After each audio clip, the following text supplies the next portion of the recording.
Red book ప్రకారమే చర్యలుంటాయన్నారు మంత్రి నారా లోకేష్. చట్టాన్ని ఉల్లంఘించిన ఎవరిని వదిలేది లేదన్నారు. లోకేష్ వ్యాఖ్యలకు కౌంటర్ ఇచ్చారు మాజీ మంత్రి జోగి రమేష్.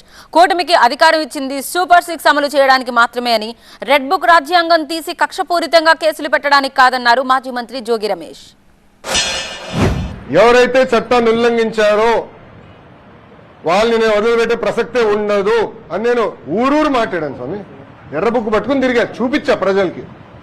అందుకే ప్రజలు మాకు అంత అద్భుతమైన మ్యాండేట్ ఇచ్చారు. దాని ఒక్కోళ్ళే కాదు, అందరం కలిసికట్టుగా పోరాడడం. దాంట్లో భాగంగా నేను ఊరూరు చూపించా రెడ్ బుక్. నేను ప్రతి పబ్లిక్ మీటింగ్ లో చూపించా. నిన్న ప్రతి నియోజకవర్గంలో మేము గెలిచాం. సో ప్రజలు మాకు అంత క్లియర్ మ్యాండేట్ ఇచ్చారు. సో ప్రజలు కూడా చాలా క్లియర్గా ఉన్నారు. మంచి మ్యాండేట్ ఇచ్చారు కదా, మీరు మంచి పరిపాలన చేయండి. సూపర్ 6 ఎప్పుడు అమలు చేస్తారా, రాజధాని ఎప్పుడు కడతారా, పోలవరం ఎప్పుడు కడతారా అని చెప్పేసి ప్రజలు ఎదురు చూస్తూ ఉన్నారు. దీన్ని నిజంగా కడితే అందరూ హర్షిస్తారు.